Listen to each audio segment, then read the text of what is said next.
Les As de la CoPro, le métier de syndic.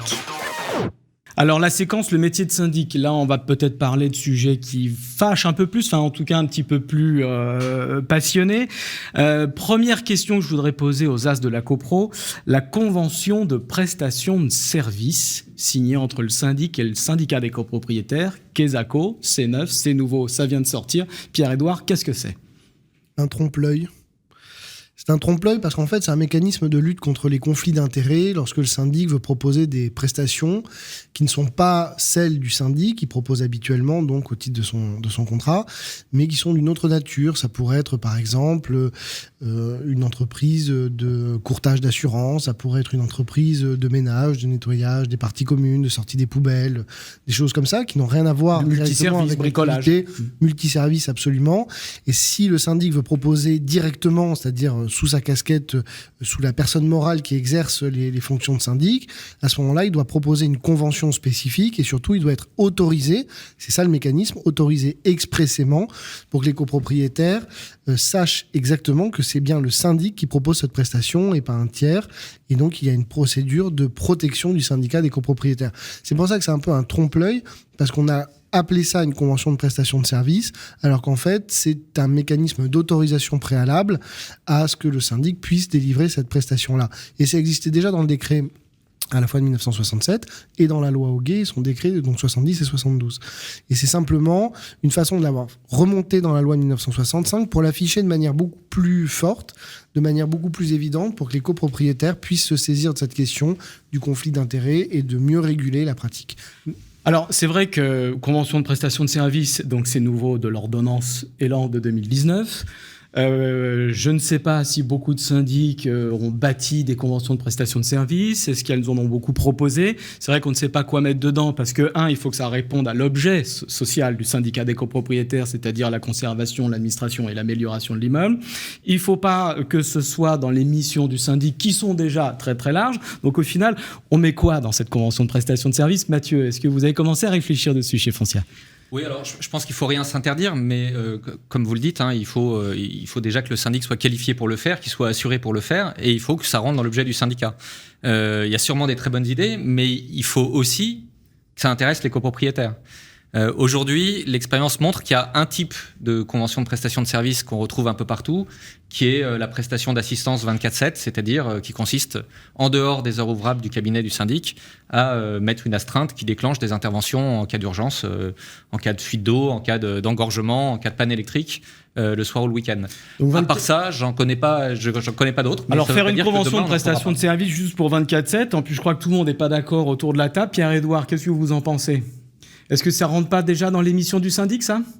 La question, en tout cas, est ouverte parce qu'on peut s'interroger sur la nature de la prestation qui est proposée. Il faut voir si cette prestation correspond aux missions de syndic ou si elles vont au-delà.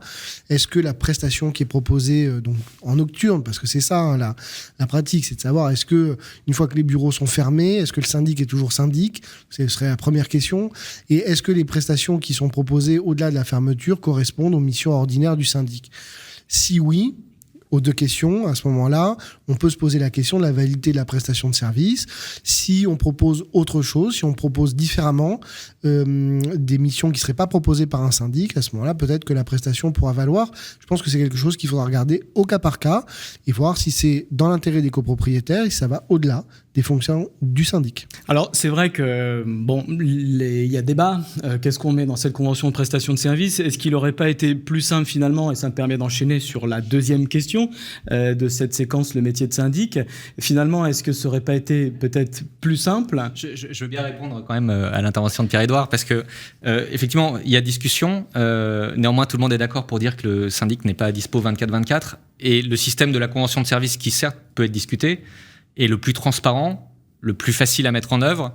Il est voté en AG. Il y a une convention, on sait exactement l'objet.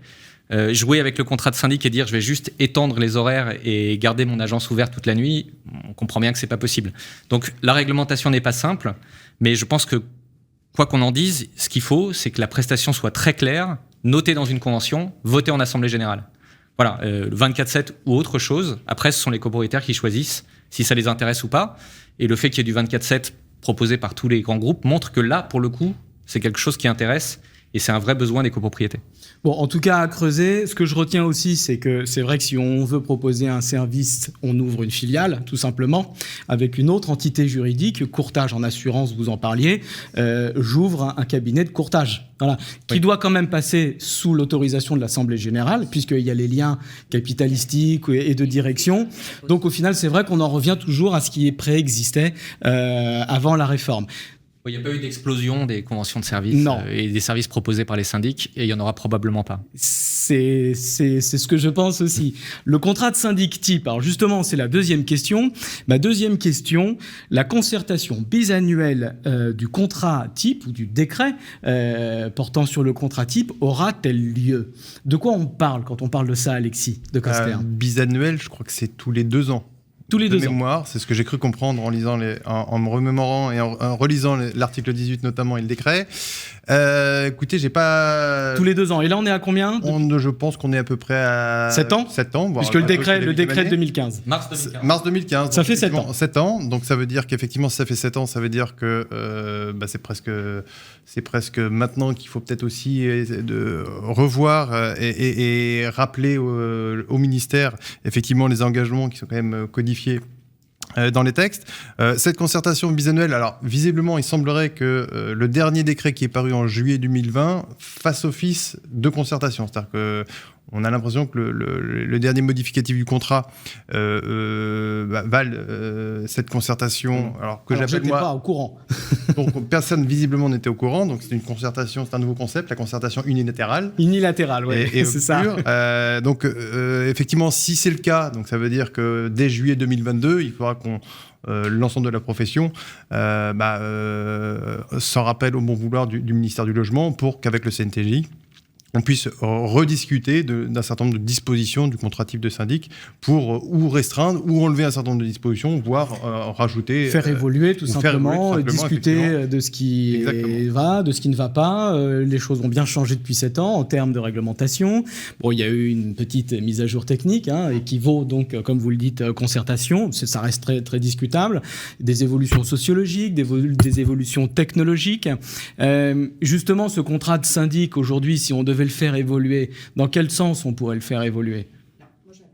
J'ai envie de dire d'enlever certaines missions pour les isoler, parce que les gestionnaires, ils ont un éventail, et les syndics ont un éventail de prestations à effectuer. Je pensais notamment à tout ce qui était paie des gardiens, concierges et employés d'immeubles.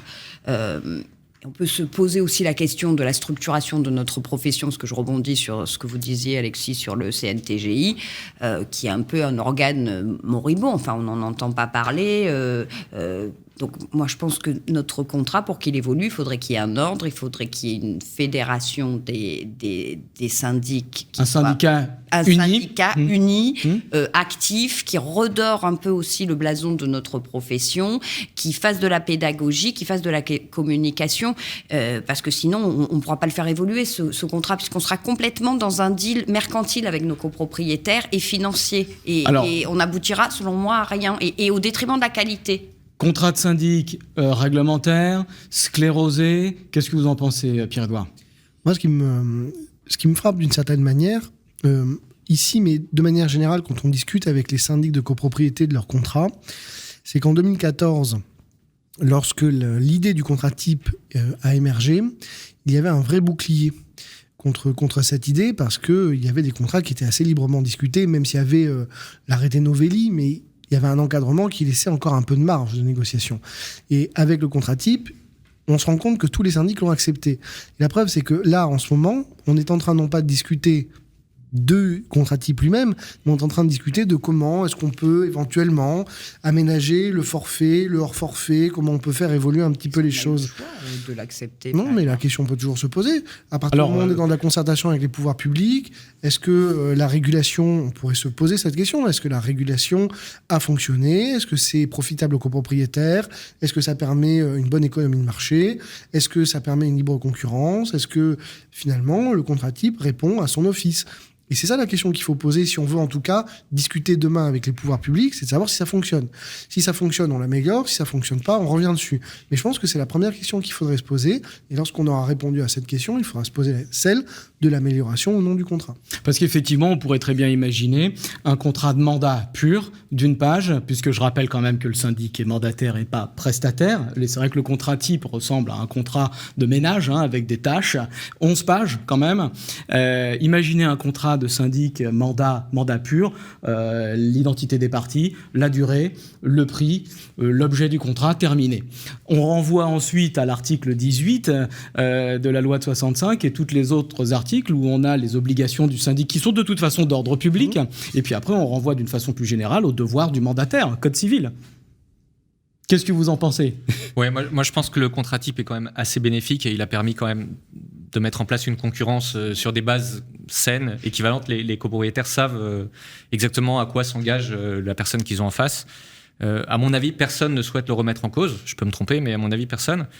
Non, ce que je pense, c'est que nous, au syndic, on a la responsabilité d'expliquer à nos copropriétaires que c'est pas parce qu'il y a un contrat type que les honoraires doivent être les mêmes d'une copropriété à l'autre. La charge de travail n'est pas la même. Marie-Hélène parlait de la gestion des gardiens. Quand on gère un gardien, forcément, il faut faire les payes, il faut faire toute la gestion du personnel. Ça a un coût, et ce coût-là, il faut qu'on explique et qu'on fasse de la pédagogie pour qu'il se retrouve dans le forfait de base. Et qu'on ne soit pas toujours sur des comparaisons sur la base d'un prix par lot en fonction du nombre de lots. Alexis ? Qui n'a pas de sens. Effectivement, là, alors, il faut revenir avant 86. Avant, effectivement, c'était un arrêté préfectoral et on voyait bien qu'effectivement, vous aviez les différents coefficients qu'on ajoutait en fonction ou en présence ou en l'absence d'un chauffage collectif, en la présence ou l'absence d'un gardien ou d'un employé d'immeuble, en la présence ou l'absence de compteur d'eau.